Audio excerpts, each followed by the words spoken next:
मधुबन के बाबा, मधुबन के बाबा मुरली वाले, आपका क्या कहना, आपका क्या कहना। ओम शांति। आज 8 अक्टूबर 2021 के साकार मधुर महावाक्य हैं। आज मीठे मीठे बाबा दादा बोले, मीठे बच्चे अब विदेही बनने का अभ्यास करो। अपनी इस विनाशी देह से प्यार निकाल, एक शिव बाबा को प्यार करो। बाबा ने कहा कि मीठे बच्चे अब विदेही बनने का अभ्यास करो। अपनी इस विनाशी देह से प्यार निकाल, एक शिव बाबा को प्यार करो। और बाबा आज हमसे प्रश्न पूछ रहे हैं कि इस बेहद की पुरानी दुनिया से जिन्हें वैराग्य आ चुका है, उनकी निशानी क्या होगी। कैसे पता चलेगा कि हम मन से इस पुरानी दुनिया को छोड़ चुके हैं। तो उत्तर में बाबा हमें कहते हैं कि वह इन आंखों से जो कुछ देखते हैं, वह देखते हुए भी जैसे नहीं देखेंगे। उनकी बुद्धि में यह होगा कि यह सब खत्म होना है, यह सब मरे पड़े हैं, हमको तो शांति धाम सुख धाम में जाना है। उनका ममत्व मिटता जाएगा। योग में रहकर किसी से बातें करेंगे तो उन्हें भी कशिश होगी, ज्ञान का नशा चढ़ा हुआ होगा। गीत है ओम नमः शिवाय। ओम शांति। बाप कहते हैं, मीठे बच्चे तुम शिव बाबा को जान गए हो। फिर यह गीत गाना तो जैसे भक्ति मार्ग का हो जाता है। भक्ति मार्ग वाले शिवाय नमः भी कहते हैं, माता पिता भी कहते हैं, परंतु जानते नहीं हैं। शिव बाबा से स्वर्ग का वर्षा मिलना चाहिए। तुम बच्चों को तो बाप मिला है, उनसे वर्षा मिल रहा है, इसलिए बाप को याद करते हो। तुमको शिव बाबा मिला है, दुनिया को नहीं मिला है। जिनको मिला है वह भी अच्छी रीति चल नहीं सकते। बाबा के डायरेक्शन बड़े मीठे हैं। आत्म अभिमानी भव, देही अभिमानी भव। बात ही आत्माओं से करते हैं। देही अभिमानी बाप देही अभिमानी बच्चों से बात करते हैं। वह तो एक ही है, सो तो मधुबन में तुम बच्चों के साथ बैठा है। तुम बच्चे जानते हो कि बरोबर बाप आए ही हैं पढ़ाने। तो बाबा कहते ये पढ़ाई सिवाय शिव बाबा के कोई पढ़ा न सके, न ब्रह्मा न विष्णु।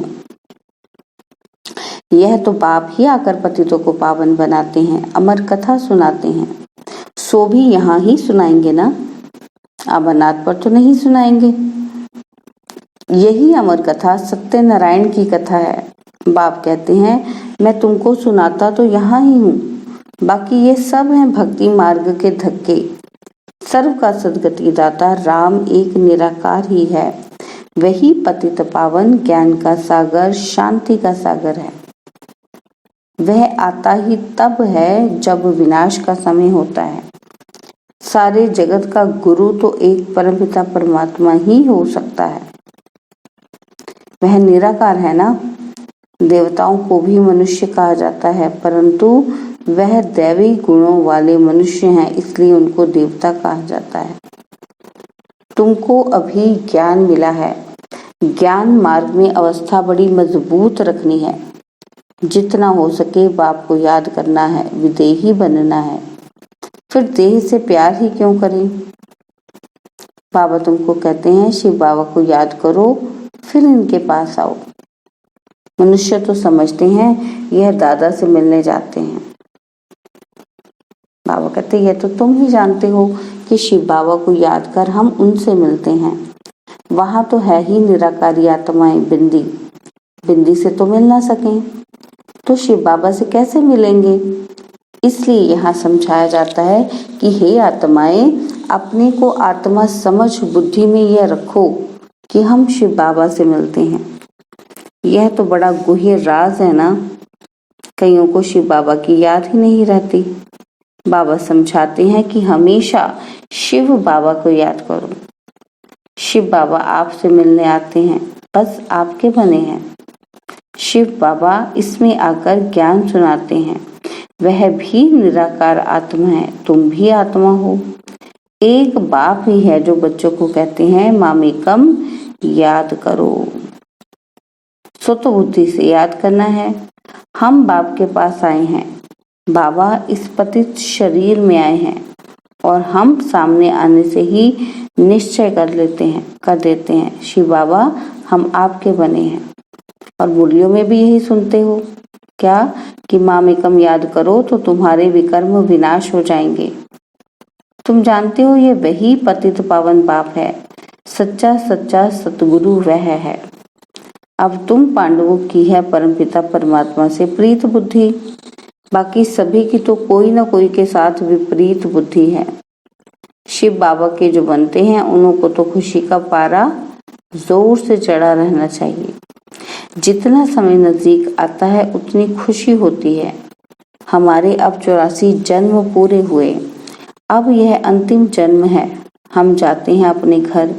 यह सीढ़ी तो बहुत अच्छी है, इसमें क्लियर है, तो बच्चों को सारा दिन बुद्धि चलानी चाहिए। चित्र बनाने वालों को तो बहुत विचार सागर मंथन करना है। जो हेड्स हैं उनका ख्याल चलना चाहिए।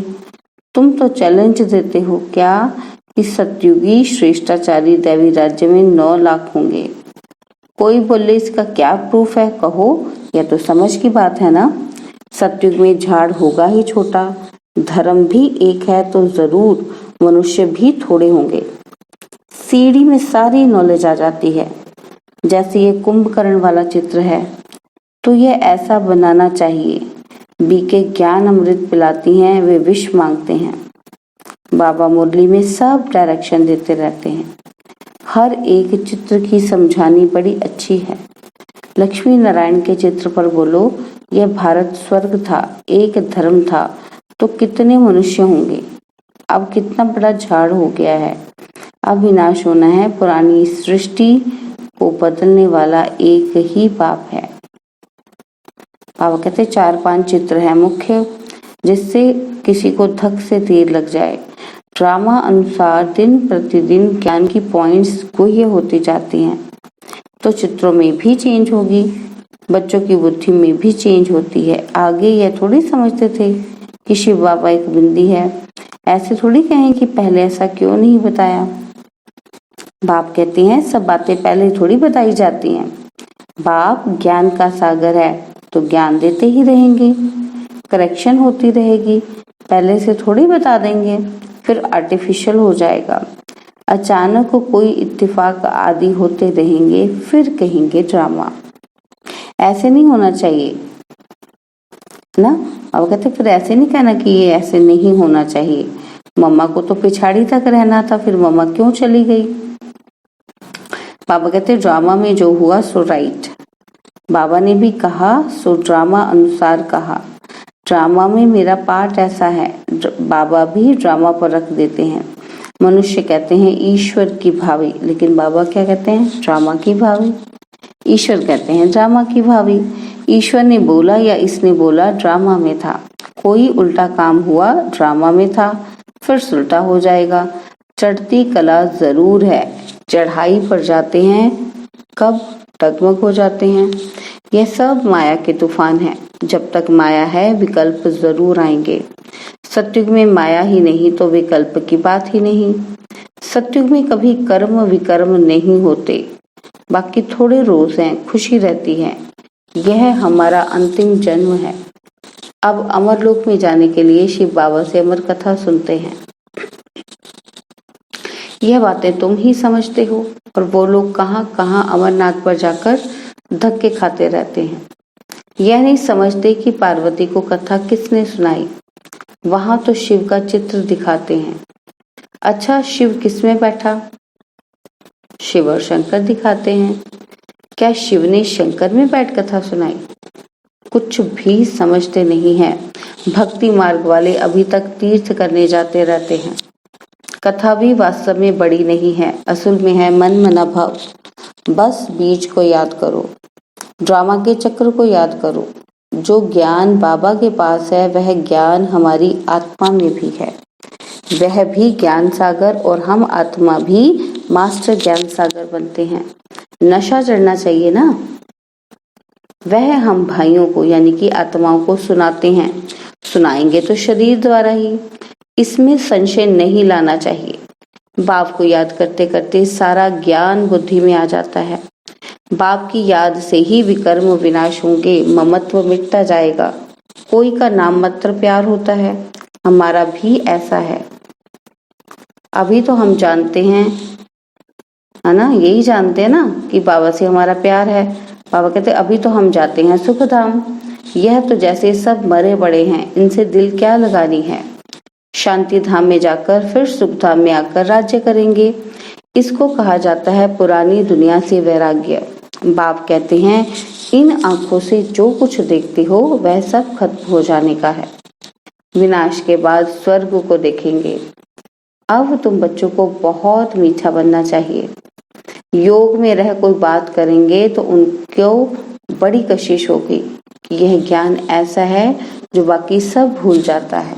अच्छा, मीठे मीठे सिकिलदे बच्चों प्रति माता पिता बाप दादा का याद प्यार और गुड मॉर्निंग। रूहानी बाप की रूहानी बच्चों को नमस्ते। हम रूहानी बच्चों की रूहानी बाप दादाजी को दिलवा जान सिकवा प्रेम से नमस्ते।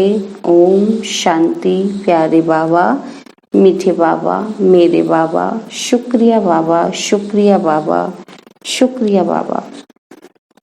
धारणा के लिए मुख्य सार है। पहला पॉइंट है कि ज्ञान मार्ग में अपनी अवस्था बहुत मजबूत बनानी है, विदेही बनना है, एक बाप से ही सच्ची सच्ची प्रीत रखनी है। और सेकंड पॉइंट है कि ड्रामा की भावी पर अडोल रहना है। ड्रामा में जो हुआ सो राइट, कभी डगमग नहीं होना है, किसी भी बात में संशय नहीं लाना है। और बाबा ने आज हमें वरदान दिया है कि दाता बन हर सेकंड हर संकल्प में दान देने वाले उदार चित्त महादानी भव। आप दाता के बच्चे लेने वाले नहीं लेकिन देने वाले हो। हर सेकंड हर संकल्प में देना है। जब ऐसे दाता बन जाएंगे तब कहेंगे उदार चित्त महादानी। ऐसे महादानी बनने से महान शक्ति की प्राप्ति स्वतः होती है, लेकिन देने के लिए स्वयं का भंडारा भरपूर चाहिए। बाबा कहते जो लेना था वह सब कुछ ले लिया, अब बाकी रह गया देना। ठीक, तो बाबा कहते देते जाओ देते जाओ, देने से और भी भंडारा भरता जाएगा। स्लोगन है हर सब्जेक्ट में फुल मार्क्स जमा करनी है तो गंभीरता का गुण धारण करो। बाबा ने कहा कि अगर हर सब्जेक्ट में मार्क्स फुल लेने हैं ना तो गंभीरता का गुण धारण करो। ओम शांति। तो आज मातेश्वरी जी हमें किन पॉइंट्स पर क्लैरिटी दे रही हैं। पहला पॉइंट है कि निराकार परमात्मा का रिजर्व तन ब्रह्मा तन है। मामा कह रही हैं कि यह तो अपने को पूरा निश्चय है कि परमात्मा अपने साकार ब्रह्मा तन द्वारा आकर पढ़ा रहे हैं। तो मातेश्वरी जी कहते हैं कि इस पॉइंट पर बहुत जिज्ञासु प्रश्न पूछते हैं कि अमृत वेले समय निराकार परमात्मा जब अपने साकार तन में प्रवेश होते हैं तो उसी समय शरीर में क्या चेंज होती है। वो पूछते हैं क्या तुम उस समय बैठ उनको देखते हो कि कैसे परमात्मा आता है। तो ये जिज्ञासुओं के प्रश्न है। तो उसके उत्तर में क्या बता रहे हैं, तो माँ जगदम्बा माँ कह रही हैं कि अब इस समय समझाया जाता है कि परमात्मा की प्रवेशता होने समय ऐसे नहीं कि उस शरीर के कोई नयन चयन बदली हो जाते हैं, नहीं, परंतु जब हम ध्यान में जाते हैं तब नयन चयन बदली हो जाता है। परंतु इस साकार ब्रह्मा का पार्ट ही गुप्त है। जब परमात्मा इसके तन में आता है तो कोई को भी पता नहीं चलता। उसका यह तन रिजर्व किया हुआ है, इसलिए सेकंड में आता है सेकंड में जाता है। अब इस राज को समझना, बाकी ऐसे नहीं कि कोई पॉइंट समझ में ना आवे तो इस पढ़ाई या कोर्स को छोड़ देना है। पढ़ाई तो दिन प्रतिदिन गुह्य और क्लियर होती जाती है। सारा कोर्स एकदम तो नहीं पढ़ सकेंगे ना, वैसे आपको समझाया जाता है। और जो भी धर्म पिताएं आते हैं उनमें भी अपनी पवित्र आत्माएं आई अपना पार्ट बजाती हैं। फिर उन आत्माओं को सुख दुख के खेल में आना है। वो वापस नहीं जाते, परंतु जब निराकार सुप्रीम सोल आते हैं तो वो दुख सुख से न्यारे हैं। वो तो सिर्फ अपना पार्ट बजाए फिर चले जाते हैं। तो इस पॉइंट को हमें बुद्धि से समझना है। और सेकंड पॉइंट बताया, क्लैरिटी दी है, आत्मा और परमात्मा में गुणों और ताकत का फर्क। आत्मा और परमात्मा का भेद या अंतर इस पर समझाया जाता है कि आत्मा और परमात्मा का रूप एक जैसा ज्योतिर रूप है। आत्मा और आत्मा का साइज एक ही रीति में है। बाकी आत्मा और परमात्मा में सिर्फ गुणों की ताकत का फर्क अवश्य है। अब यह जो इतने गुण हैं वे सारी महिमा परमात्मा की है। परमात्मा दुख सुख से न्यारा है, सर्वशक्तिवान है, सर्वगुण संपन्न है, 16 कला संपूर्ण है। उनकी ही सारी शक्ति काम कर रही है। बाकी मनुष्य आत्मा की कोई शक्ति नहीं चल सकती। परमात्मा का ही पार्ट चलता है। भल परमात्मा पार्ट में भी आता है तो भी खुद न्यारा रहता है, लेकिन आत्मा पार्ट में आते ही पार्टधारी के रूप में आ जाती है। परमात्मा पार्ट में आते भी कर्म बंधन से न्यारा है। आत्मा पार्ट में आते भी कर्म बंधन के वश हो जाती है। यह है आत्मा और परमात्मा में अंतर, भेद। अच्छा, ओम शांति।